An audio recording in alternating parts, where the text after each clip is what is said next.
Good morning, everyone. Welcome to the 10 o'clock hour here at Marble Collegiate Church on January 26th. We are so delighted that we have one of our own leading us today, one of our own. I haven't even introduced you yet. You're getting applause. So we want to say for those on the live stream, we're so glad you're here also for a very special session that has drawn an interesting and kind of a different crowd here this morning. It's interesting. The educators have come out today because we have a professional educator here, Dr. Deneen Washington, who is a member of our church, and she served in the Newark public school system for 30 years, 25 in principal positions, and was a teacher prior to that.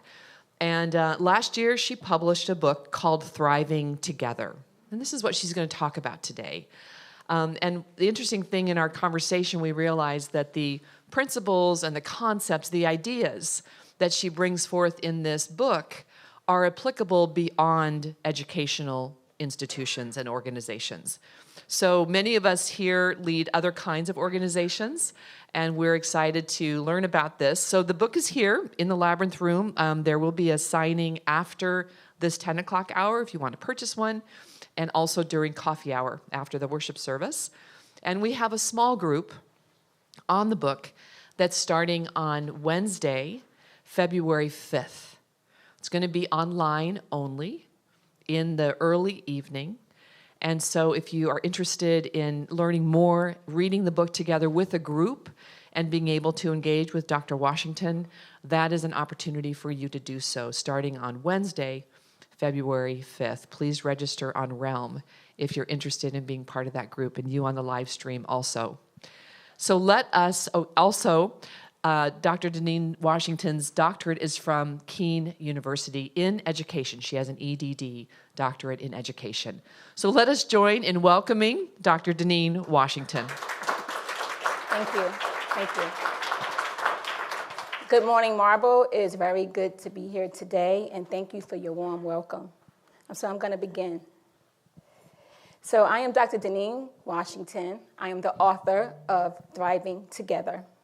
I have been a member of Marble since October 2023. I'm a retired school principal. I had 30 years in education in the Newark Board of Education. I'm an educational consultant currently, and also I am the CEO of Anchored in Excellence, LLC. I'm an adjunct professor at Montclair State University. I am also a certified mediator and a DEI specialist. That's just to give you an idea about my background. So I'm going to go. So I have a short video that I'm going to show you, and it kind of talks about why I wrote the book. So I'm going to play that for you now.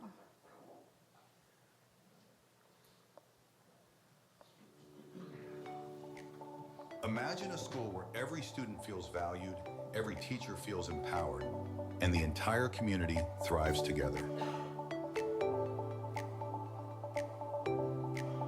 Discover the secrets to creating an inclusive environment that celebrates diversity and fosters a growth mindset.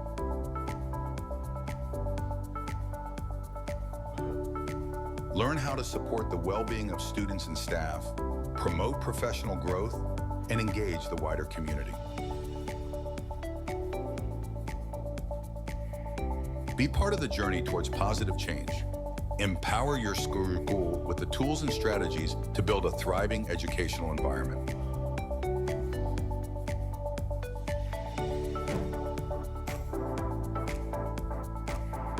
Thriving Together. Cultivating growth and well-being in educational communities. Available now. Transform your school today.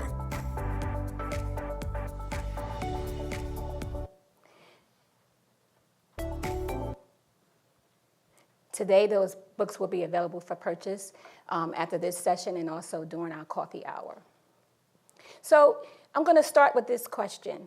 What does it mean to thrive? And the dictionary says that it means to flourish, to grow, and prosper, to achieve, self-actualize, and have fulfillment, to live a life full of purpose, meaning, and satisfaction, to experience well-being and positive emotions, to to develop strong relationships and contribute to your community.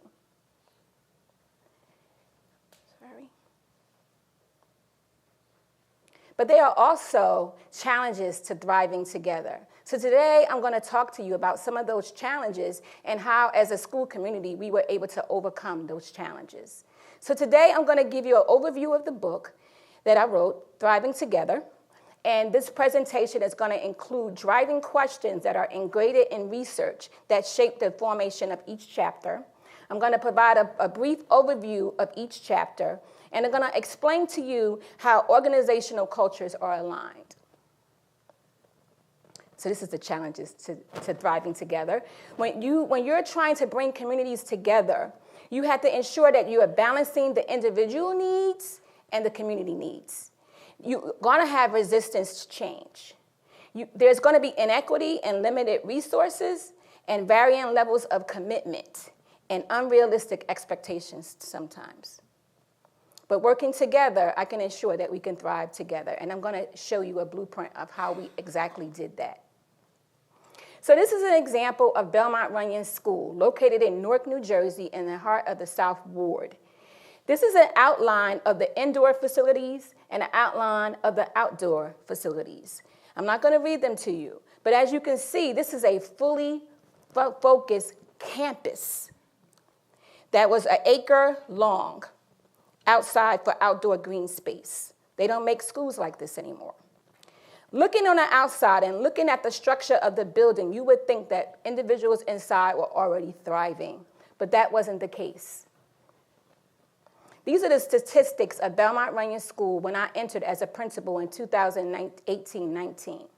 It was listed as a comprehensive school from the Department of Education. That means that it was listed as a chronically failing school. I was the fourth principal in 4 years. We had the lowest achievement rate in the district. There was a 46% student chronic absentee rate. That meant that 46% of the students were not coming to school. There was an 86% average daily attendance rate. The state requires you to have 95%. We had one of the highest staff turnover rates in the district. There were 179 student out-of-school suspensions in the prior year. And we had low enrollment, approximately 446 students. We were only operating at 60% capacity. The school had a capacity of 612 students. Coming in as a new principal, I decided that we were going to take a whole school approach, and we were going to focus on the school culture and climate. And as you'll see around in this outline, there are various components of school culture that consisted of having students be leaders, focusing on community and family engagement, ensuring that we are meeting the needs of students and families, of course, classroom practices and a curriculum. Also focusing on attendance and policies, and also rethinking discipline. We needed our students in seats and not home with punitive measures. So my leadership was constantly improving, and I was lucky that I was able to bring in my own administrative staff, so we were able to open a new school with a new lens. And when we talk about school culture and climate, we really have to talk about what exactly it means. So school culture is the values, beliefs, and behaviors that shape how a school or organization operates. It includes the way that students and families and educators interact and how the school structures and goals are aligned. And so that's how you operate, how you do things. School climate is the social and educational environment of the school. It's how people feel and how they are affected by learning. It includes factors like safety and relationships. And it's how people feel. So we wanted to rebrand the school, rebrand it, because structurally we were already in place. But we needed to change how we operated, and we had to create a shift to focus on how people felt. So building a positive school culture with gratitude. Gratitude, that's a revolving topic that we hear in various places, especially here at Marble. So gratitude is a positive emotion that involves being thankful and appreciative. And the first thing I did as a principal was to thank my staff that I was there and that they were there. and I accepted them. I'm accepting you for who you are and what you are bringing to the table. And that was an important entity for me to open up to them and for me to begin the series of being transparent. And gratitude can improve their mental and physical and social well-being, because that can determine who shows up every day. Gratitude can be practiced by keeping a journal, but it can also be practiced by something as simple as saying thank you for your service. And it had to be embedded within our school culture, and we had various practices of mindfulness and service learning to really get our school back into the practice of thinking about how we felt. So this is an overview of each chapter. So I'm going to take the time to go through each one, again with the driving question and then a brief overview of each chapter. So the first driving question is, why does the assessment of school culture and climate matter?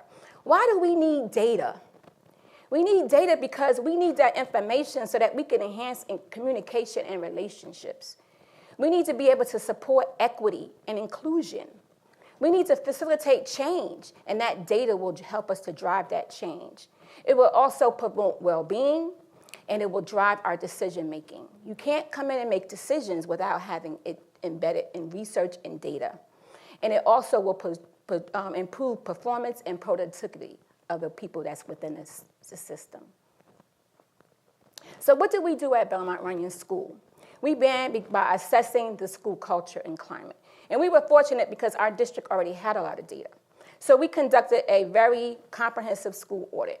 We looked at facilities, we looked at budgets, we looked at teachers and their certifications, we looked at the community at large, the student population, the type of parents that we had in our building. We had to learn the demographics of our building. But then we began to do administer surveys that determined how people felt, determined goals that they had for the school and for themselves. And these were administered to all stakeholders. So our stakeholders were other administrators, it was students, it was staff, other faculty, and parents, and community members. So we took that data and we were able to create a comprehensive school-based culture and climate plan. That culture and climate plan was going to determine how we did things, how we celebrated people, how we managed our operations, and how we were able to improve discipline, attendance, and staff morale. We also created a system of accountability. People had to know what they had to do, when they had to do it, how they had to do it. That was important. That structure was not there, and we developed that structure so that we can have a seamless organization. And in doing that, we also were modeling the behaviors that we expected, and we empowered teachers to lead. How do we know? Because we gathered the data. We knew what they wanted. So we were able to go to them and say, what do you want? So if you want that, how do you feel about leading that initiative? And everyone has the ability to lead if they're given the proper support and motivation. Driving question 2, can climate and culture be built? And I'll read this quote. Great school culture is not an accident. It happens when we recognize that we all depend on each other, and then we work together to create supportive, caring conditions for everyone. Students, teachers, staff, guests, everyone. And so how do you build a culture in climate and culture? It's not just in schools, but it's in businesses and nonprofits, even in your home. You have culture and climate within your homes. And you have to understand the difference between culture and climate. You have to understand what is systems, how do you operate, and you have to understand how people feel. You have to be able to establish a clear mission and vision. You have to know where you're going and how you're going to get there. You have to prioritize relationships. As an administrator, I had an open door policy. An open door policy means that you never go home because your people are rotating in. And what that does is it facilitates their voice, and it helps them to know that you are listening to them, you believe in them, and that you're in, what also means that they're trusting you. And you are also setting and developing core values. We develop core values. These are going to guide us. These are our non-negotiables. And everything else It's negotiable, but the non-negotiables are going to form our core values. And the most important thing, we are creating a safe and inclusive environment. Students can't learn if they don't feel safe. Teachers can't teach if they don't feel safe. Parents won't trust you unless they feel safe. So in chapter 2, I'll focus on how we use that data to improve our school culture and climate. So the first component was creating a welcoming environment. Children deserve to come into a building that is clean, that reflects them, and that is colorful and welcoming. Visitors and parents deserve to come into a building and be welcome. So we had to change how our building looked. We started bulletin board themes. We also had to design how people will be greeted when they come in. Here at Marble, when you come in, we have Kim and her team, and they're welcoming you. Parents want the same respect when they enter a building. Children want the same respect, whether they're coming into the building, when they're receiving their lunch, when they're going to the bathroom. So we had to engage individuals in how we beautify our school. We also developed school-based teams and committees. There was a committee for everything. Oh, well, you know, Mary Jo, her mother died. Okay, we need a sunshine committee. Okay. Oh, I want to get my doctorate. I need to go back to school. Okay, we need a professional development committee. Oh, well, you know, the kids like soccer. Okay, we need a soccer team. And when you came to us with a problem, we helped you to create the solution. And the solution was driven through various committees and teams. And I think when I exited the school, we had over 20 different committees and school teams that were led by teachers. We had to identify community partners. We were in the heart of the city of Newark, and they were surrounding businesses and nonprofits and churches that wanted to help us. So we engaged them. And we had over 45 community partners that would partner with us to provide services to our families. They helped us on our opening school day. They helped us on parent-teacher night. And they also helped with providing mentorship and other goods and services for our families. But then we couldn't just take that data one time. Data was consistent. We had to consistently assess our school and look to ways to improve. And one thing, as an administrator, you have to be open for feedback. Sometimes the feedback is raw. It is not what you want to hear. But in order to improve, you have to listen and see things from other lenses. And once you build the trust within your school or organizational community, you'll begin to trust the people that you are working with. And that's exactly what I did. Driving question 3. How can employee collaboration create impact? How can these group of teachers that were contributing to the failure, how can they help the school to thrive? Well, we began to implement the collective teacher efficacy theory. And efficacy means that you believe that you have the power to make changes. So when you talk about self-efficacy, that means that I believe that I have the ability to change. But I needed my teachers, not individually, but as a collective unit, to believe that we can go from the bottom to the middle. It's going to take a lot of work to go to the top, but we're going to just go up in small integrals. But I had to have them believe it, and I had them believe it by believing in them. And that's what the collective teacher efficacy theory is all about. And we had to provide the support to empower them so we could build up their skill set. So the impact of collaboration, whether it's in a school or organization or corporation, is that you have a shared vision. One vision, one sound. You have collective efficacy. So now the cafeteria is collaborating with the office staff. Security is collaborating with the middle school teachers. Everybody's collaborating because we have the same goal. Distributed leadership. Everybody has the capacity to be a leader. Security guards are leading programs with students because we trust them to do that, and they are committed to the purpose. You have increased morale, and because of that, you have greater productivity.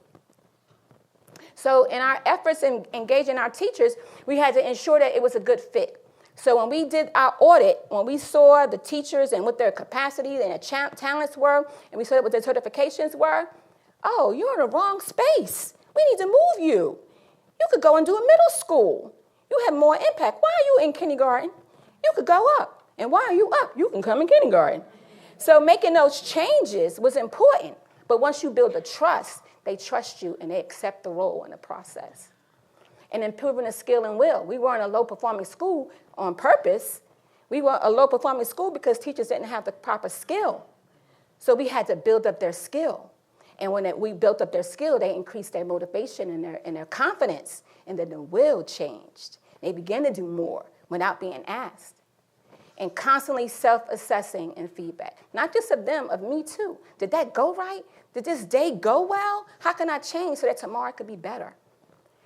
Mentor and buddy assignments. Every new person that came into that building had a mentor or a buddy, or both. And what does that mean? A mentor was with you because you had to go through the certification process. They help you with your certification, with your classes. They help you to understand what you needed to do to pass the praxis and other type of assessments at the state level and at the school level, the district level. The buddy helped you to navigate the system. When the lesson plans due? When does the coffee taste best? What time to get here to get a good park? And having a buddy maybe helped to retain people at our school because you were connected to someone. And we began to promote advocacy. When we say advocacy, you have to be ready for it. Because advocacy, this is not the principal saying, advocate, advocate. That means that we're empowering children and teachers to advocate. That means that they might talk back. But it's okay.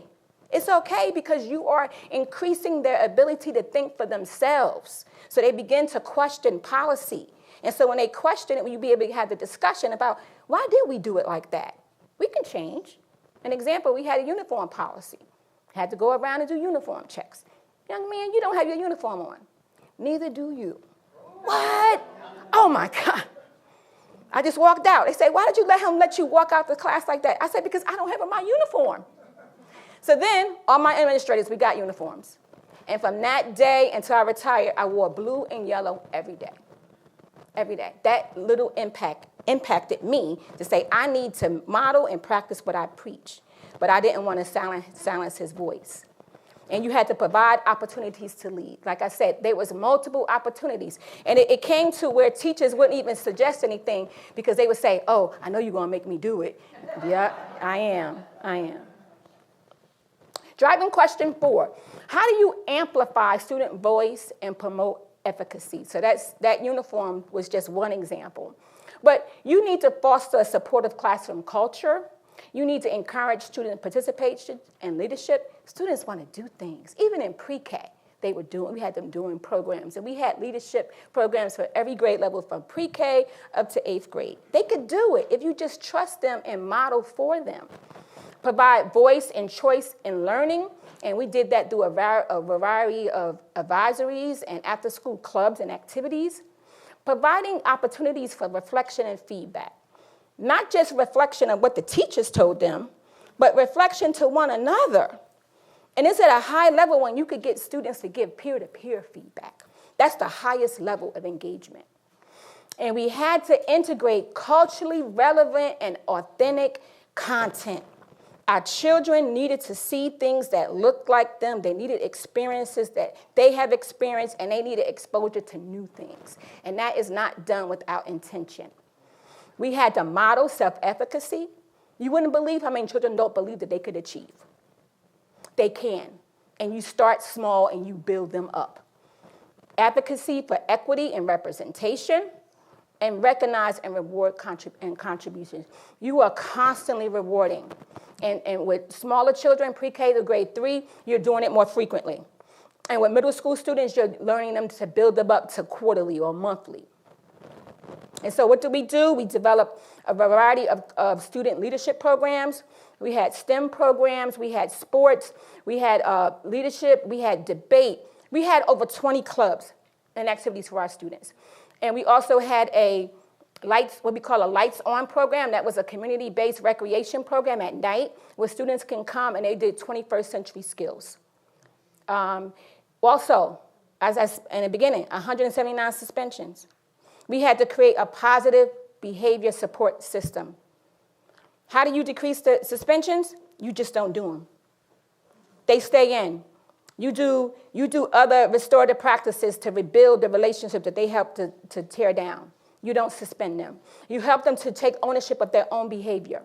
You help them by supporting them, and you use a strength-based language to help them to understand that they are able and capable. And you celebrate progress and achievement. And I passed around some highlights through bulletins that we did in our school, and that was just an example and screenshots of things that we did. We were constantly and consistently celebrating them. We did it weekly through our convocation. We did it monthly through our student meetings, and we did it quarterly through our quarterly celebrations for report card and attendance. So you're saying like, wow, you just said a lot. How are you sustaining that? Well, I was a one for plans. There was a plan for everything because we needed to refer back. And they needed to know, everyone needed to know, that it wasn't me making up things. This was what the data was telling us. So we developed plans. We had a school operational plan. That was your go-to device. It outlined when lesson plans would do. It outlined all the culture things, how we did things. When do we report to school? How do you park? How do you take attendance? It also identified like what things we would do throughout the year. Our school culture and climate plan, that identified how do we celebrate each other? How do we celebrate students? How do we celebrate parents? How do we celebrate you? Our social emotional learning program was embedded in that. Then we had our student handbook because we had to communicate to parents. These are the norms that we have for our students. These are the norms that we have for our teachers so that you could hold my teachers accountable as parents. So they had that to take home, and that was their reference tool. And then we had a school strategic plan. And that strategic plan guided the instructional priorities that we had with goals and outlines on how we want to achieve our benchmarks. So how do we sustain it? Because we do yearly assessments, academic assessments, and various data through our surveys. And we had to update all of these plans every year. So when they say, oh, you don't work during the summer? Yes, we do. We're developing all of those plans during the summer. And we review it every year during student orientation and then teacher orientation. And then we print them. Because it's not enough to just have it visually. We print them for them so that they can have it and they can reference it. Because not everybody can just go to a computer. They need to see it, mark it up, and make notes on it. And then we have open forums throughout the year, where we have like an open forum in the morning, before school, after school, or during assemblies to hear voice, to make changes. Because why wait until the data comes in June to say we're going to make a change? If it's not right in September, change it for October. And just being flexible and being able to do that was very critical for us at our school. So the data that I talked about in 2018-19, and this is the data in 2023-24, we were removed from a comprehensive school status from the state of New Jersey. I'm going to say that again. We were removed from comprehensive school status from the state of New Jersey. It took our school 8 years to come off of that. The principal was sustained for 6 years until I retired in June. We had high academic growth in ELA. We had moderate academic growth in mathematics. It's not about going from 3%, we went from 3% in math to 12% in math. We went from 9% in literacy to 32% in literacy. So you will never go from 3 to 100. You make moderate growth over time, and we did that. Our chronic absentee rate was 4%.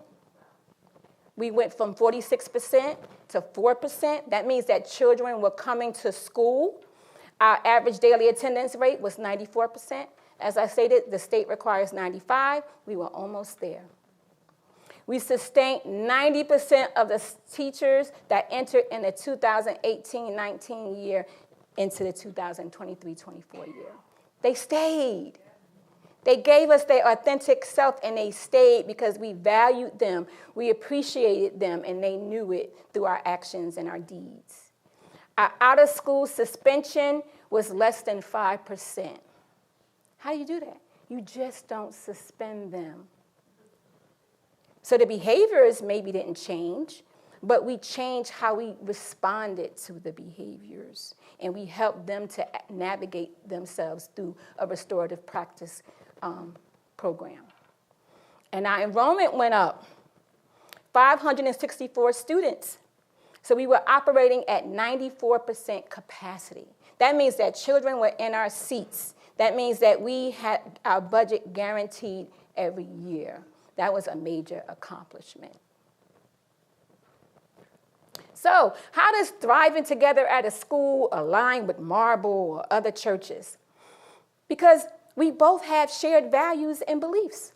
Schools and churches are guided by core principles that shape their identity. Community building. Both environments emphasize creating a sense of belonging and unity amongst its members. Leadership influence. Leadership plays a vital role in shaping the culture and climate. Their attitudes, decisions, and visions impact the institution. Their traditions and rituals. Both settings had rituals and traditions that strengthen the bond. Focus on development. Both aim to nurture growth. Schools focus on academic and personal development, while the church focuses on spiritual and moral character. So we're not different, we're the same.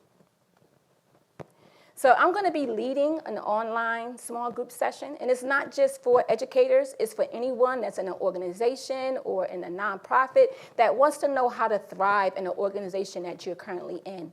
And you can sign up online.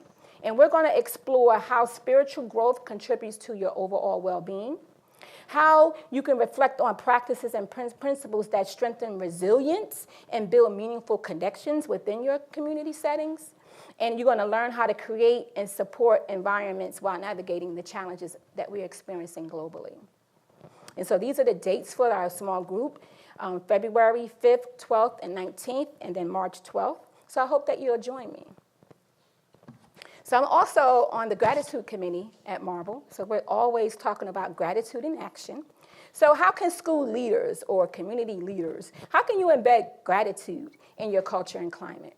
You model gratitude with verbal acknowledgments and thank yous, or public recognition during the meetings or events. Imagine saying, I see you for helping that child walk through the corridors yesterday. I see you, even to a student. I saw you pick up his hat. That's expressing gratitude.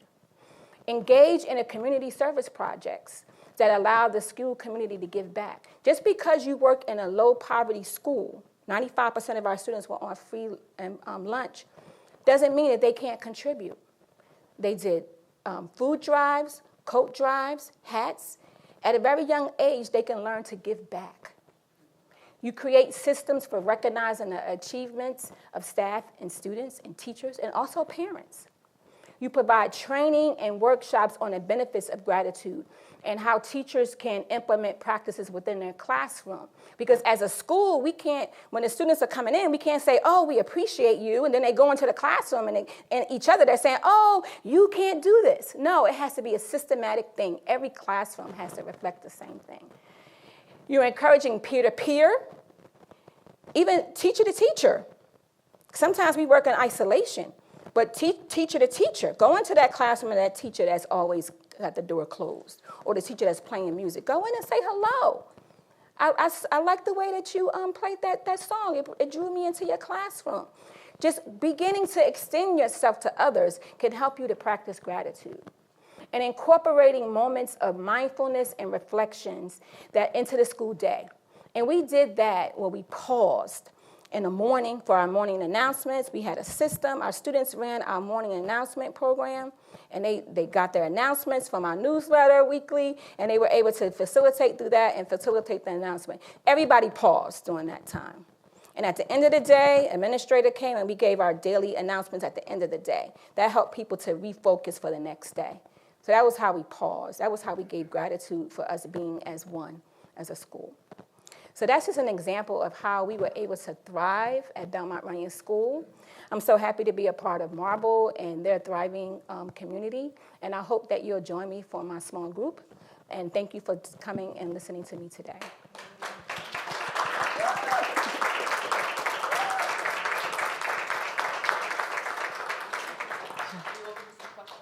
I'll facilitate any questions or comments or concerns that you may have. So there's many people online. There's over 45 all responding so positively to your message of taking the person as a whole and how inspiring. And myself as a past educator, many years ago, I wish I'd had you as a principal. But one of the questions was,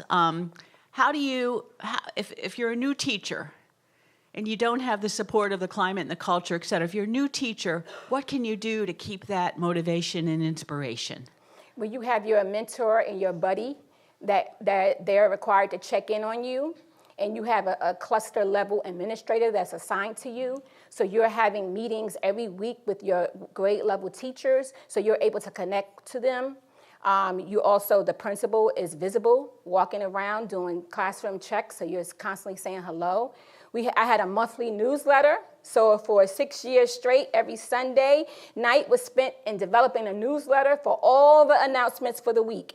That way I wasn't burdening them with emails every day. So you were kept abreast of all the activities that were happening for the week. Great, good. Just an example. So we have a question here and then in the back. Use the mic. Thank you. So first off, in the spirit of gratitude, thank you so much. I have an appreciation and an admiration for what you did and for sharing it with us. I heard you saying over and over again that you analyze data in order to develop programming and plans and teams that were in concert with that one singular vision. But plans take resources, that being time and money and buy-in that is both emotional and commitment from folks. And so to have one team have that level of resources is a lot. To have 20 teams is a ton. How did you manage that? Okay, well, I spent a principal's day is not 9 to 5, 8 to 4. My day started I was in my building by 7. Sometimes I left at 7. My summers were spent developing, analyzing, moving. I had 3 administrators. In the beginning, the first year I had 4 to help me to manage the load, and then I had 3. Everyone was assigned. So some of those committees, I didn't lead every committee. So the idea was that it was a filter. We had a reporting system. So everyone was responsible for doing different reportings. They was responsible for doing different meetings. So every administrator was assigned to advise a certain cluster of those committees. And then everyone had to have a check-in with me at a different time. And then you submitted reports, and then those reports were reviewed by me. So as a principal, as a leader, you're investing a lot of time reviewing, providing feedback.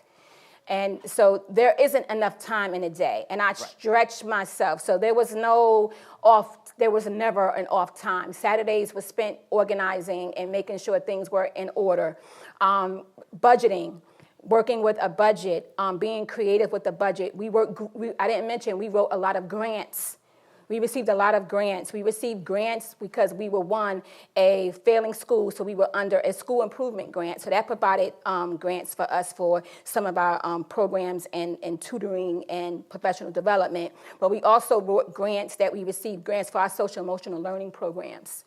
And so just having a committee that was able to write those grants was important. So I sat on some committees, administrators sat on some committees, and so it was constantly being transparent, having conversations all the time with my administrators. It was a formal meeting, but we had our meetings on Monday nights, and our meetings usually were 3 hours because we had to talk and talk and talk and talk. I did a lot of talking, and I'm an introvert, but I talked a lot at work.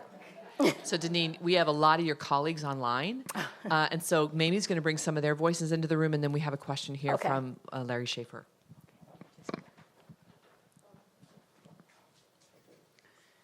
So you could go after Mimi, okay? After him back there, then we'll go to See. Okay. All right. Dr. Washington, I miss your leadership. All of the systems were helpful to grow leaders, teachers, and students. Please continue to share all of this knowledge and to help us grow. Andrea Garvin. Oh, that's nice. And there's many responding. Okay. She was one of my administrators, and she was actually a teacher, coach, leader. Because the idea was that you don't work in isolation. You're always working for your replacement. You're building your community around you. You develop pipelines of leaders that could grow. I want people to be better than me. So that's how I led. I led that, okay, you can do this job too. So I have a question. Yes. Yep, first of all, that was wonderful. Congratulations. Thank you. Congratulations on your retirement. Thank you. Sounds like you were ready for it after that time. I'm going to leave with one anecdote. I can imagine all of your educational experience, all of the work you've done, your academic background, but the anecdote I'm going to remember, and so I want to ask you to reflect on that, is when the young man challenged you on why you weren't wearing a uniform, and you walked out, and the next day you came back in a uniform. How can you teach that instinct? Because that's a hard one to learn. I modeled. I couldn't ask my teachers to do what I didn't do. And we also purchased polo shirts for our teachers. So that helped. And so we every year we purchase a T-shirt for them for Spirit Days and also a polo shirt for formal days. And so what you notice over time is that they started to wear blue too. When you might not see the change, you won't see the change immediately. But over time, they will begin. I had my administrators, the first day of school, ladies, get your blue dress ready, because we were in blue to open up our school. And I wore blue all year, but every year, the first day of school, my administrators were in blue, and my staff was in blue polo shirts and khaki pants. And I don't know why they did it. I don't know, but I made it easy for them because we provided that first one for them, but then next they were going to get their own branded material and wearing their stuff, and then they were encouraging us to get other stuff, to do school sales in school for students, sweatshirts and stuff. It just begins to grow when you allow them to lead in their own way and you give them the path, they'll do it over time. You build their confidence. Last question, and then the books are for sale. Rick will be selling the books with cash, check, or credit card, so please purchase the books. There's be a few minutes afterwards, and then after the coffee hour, Dr. Washington will be here as well and ready to sell the books too. So last question. She had a question too. Can we do two? Sure. Oh, okay. We have 3 minutes. Go ahead, Ernest. My concern would be, what was your plan for working with parents? Parents who were at home and parents who had to go out to, go to business. So, how can you help the parents? Because the children are going to be helped. What can you help the parents? Because they're in an old way of behavior. So how do you work with the parents? Well, modeling the behavior that you expect helps with parents as well. And you advocate with them so that their voice is heard. When I first came, parents, of course, are always going to have complaints. So I had a complaint form. I'm not filling out a form. Okay, well, I'll fill it out for you. And then when I left, they were writing complaints about me online. So that means I built them up so that they're advocating for themselves, because now they're writing their own emails. That took time. So that's growth. But just letting them know that their voices are going to be heard. So we had programs in school. We had training. We had workshops to help them, to help their children at home. We had a parent volunteer program where they were able to come in and volunteer during the school day. We had family fun nights at home, because school is not always a welcoming environment for parents. Some parents had been harmed in school, so that school, they don't want to come in. So family fun nights helps to create a low-level activity where they can bond with their child, and then you still have a chance to integrate and to engage with them. And then we also had a parent newsletter, and we sent home a monthly calendar that kept them abreast of all the activities that were happening in the month. Well, I'm so glad I got to hear you today. I work in a school where we are seems to be implementing a lot of this. I don't have a buddy, but I do have a coach. Good. But I showed up today because with my backpack and my laptop, because I am completely swamped with grading. This is the weekend for the mid-trimester grading, and I wonder, how can we help teachers not burn out? Because it sounds like you're working all the time. You were, and I feel like I'm working all the time. My husband helps with dinner at night. I just am constantly lesson planning and grading, and I feel like I barely ever get a day off. So how do we help teachers my principal always says, go home. What are you still doing here? And I'm like, because I'm working. So thank you. So I wasn't a good model for not to work so much. But I did try to get them to take pause and to be kind to themselves. And we did have little things in school to help them to just take a pause and to break. But then also to have them look at what are you giving to students that you're grading so much, and to maybe set up some things where it's self-grading. Because there were different programs that we had that they can have students to respond electronically, and they did the grading and the desegregation of data automatically. So that kind of helped. So it's like being intentional about the type of activities that you're assigning, so it's not so much. It's not very easy for the primary grades, but for middle school, you could definitely move to rubric-based teaching and grading, and also looking at some software that it'll desegregate the grading for you. And just take time for yourself. And then just have that. The one thing in education that you won't have enough of is time. So you have to preserve your relationships at home so that you're better when you come into the building. Yeah. I hope that helps, but I don't know. Thank you. And if I can just say one more thing, I'm Belita. I work with small groups, as many of you know, and I encourage you to sign up for the small group. The registration is already up, and we've had quite a few people signed up already, so please go ahead, and I look forward to seeing you online. Thank you, Dr. Washington. Thank you.